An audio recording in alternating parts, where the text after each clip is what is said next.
Primeiro livro dos Reis, capítulo 13, versículos 7 ao 10, diz assim: O rei disse ao homem de Deus: Venha à minha casa e coma algo, e eu o recompensarei.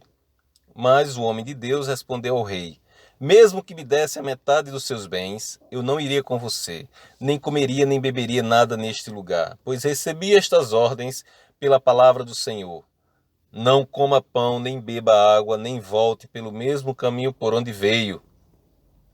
Por isso, quando ele voltou, não foi pelo caminho pelo qual tinha vindo a Betel. Em Gálatas 3, versículo 3, encontramos uma declaração de Paulo muito pertinente, que diz assim: Será que vocês são tão insensatos que, tendo começado pelo Espírito, querem agora se aperfeiçoar pelo esforço próprio? E em outras versões encontramos a expressão se aperfeiçoar pela carne. Encontramos no texto que lemos, no primeiro livro dos Reis, um homem de Deus, um profeta, que veio com a mensagem do Senhor. Se mostrou ser uma testemunha destemida, Deus confirmou seu testemunho, inicialmente foi obediente e não desejou bens materiais. Mas depois acabou, quando você vai ler a história, o contexto, ele acabou cedendo à tentação.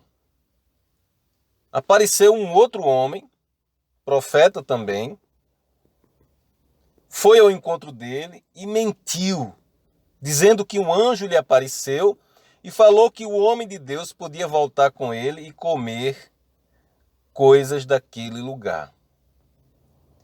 Então o homem de Deus desobedeceu à ordem do Senhor, não consultou o Senhor. Isso nos faz pensar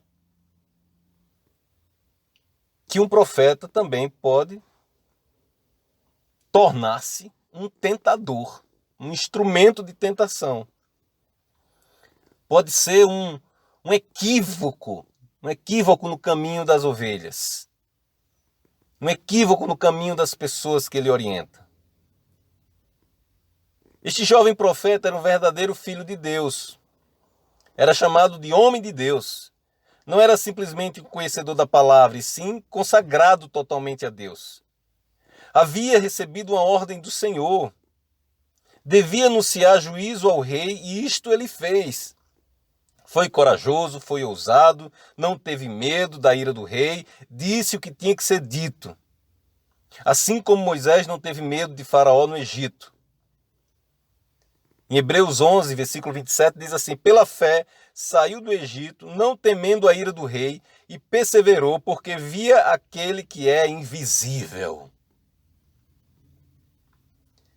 Ao mesmo tempo, este jovem profeta do nosso texto era também ousado. E Deus comprovava seu testemunho através de sinais e milagres. Primeiro livro dos Reis, capítulo 13, versículo 3 ao 5, confirma isso. Diz assim: Naquele mesmo dia, o homem de Deus deu um sinal. Este é o sinal que o Senhor declarou: o altar se fenderá e as cinzas que estão sobre ele se derramarão. Aí quando o rei Jeroboão ouviu que o homem de Deus proclamava contra o altar de Betel, apontou para ele e ordenou: prendam-no! Mas o braço que ele tinha estendido ficou paralisado e não voltava ao normal.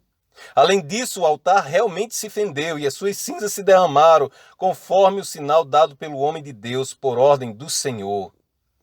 Meus irmãos, minhas irmãs, quando Deus está no negócio, quando Deus age através das nossas vidas, o sobrenatural acontece. O inesperado se concretiza. Este homem de Deus até começou bem. Recusou as honras do rei, portou-se muito parecido com o profeta Eliseu. Segundo o livro dos Reis, capítulo 5, versículo 16, que diz assim: O profeta respondeu: Juro pelo nome do Senhor a quem sirvo, que nada aceitarei.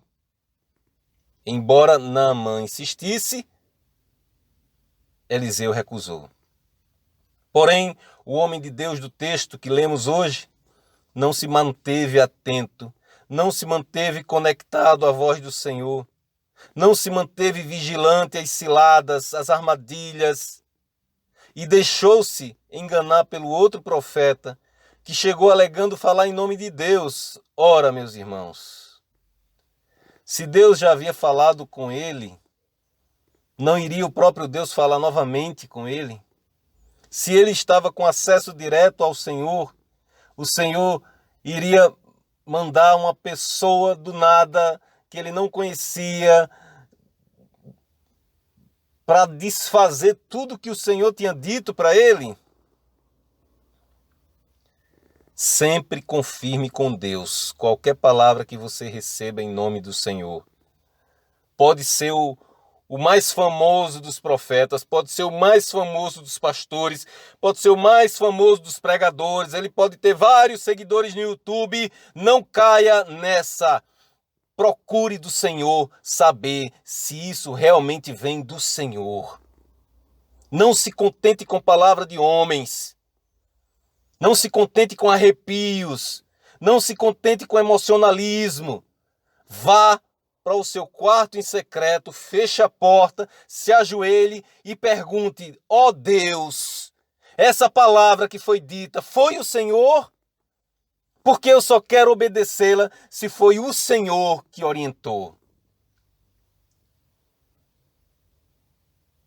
Sempre confirme com Deus qualquer palavra que você receba ou que dizem que é em nome do Senhor. Quando Satanás vem como anjo de luz, torna-se muito sagaz e perigoso. É literalmente um cavalo de Troia, um presente de grego. Parece uma dádiva, parece uma bênção, parece um presente, mas dentro é só armadilha e morte. E por causa da falsa palavra de um outro profeta, entre aspas, esse nosso amigo desobedeceu a ordem de Deus e sofreu as consequências. Não acredite em qualquer espírito. Deus não se contradiz. E você pode estar pensando, mas ele foi enganado. Exatamente. Esse é o papel do diabo, nos enganar, matar, roubar, destruir, falsificar. E o nosso papel? Conferir com Deus e resistir, vigiar, orar, confirmar com o Senhor toda palavra que chegar com a assinatura dele. Às vezes não foi ele que assinou. Confirme e confira sempre antes de ceder. Não custa nada e pode evitar o pior em nossas vidas. O fato de cometermos um erro por engano ainda é um erro. Não deixa de ser erro.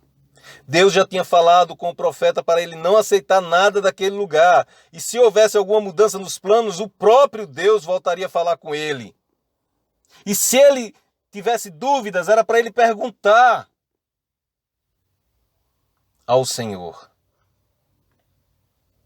Gálatas 1, versículo 8 diz assim: mas ainda que nós, ou um anjo do céu, pregue um evangelho diferente daquele que lhes pregamos, que seja amaldiçoado.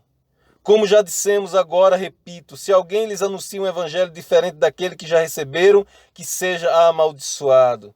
Acaso busco eu agora a aprovação dos homens ou a de Deus? Ou estou tentando agradar a homens? Se eu ainda estivesse procurando agradar a homens, não seria servo de Cristo. Irmãos, quero que saibam que o evangelho por mim anunciado não é de origem humana.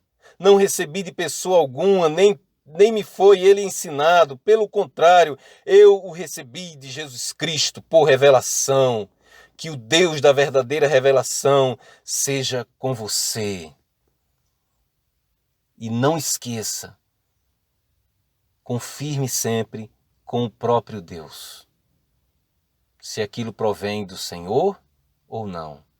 Deus te abençoe.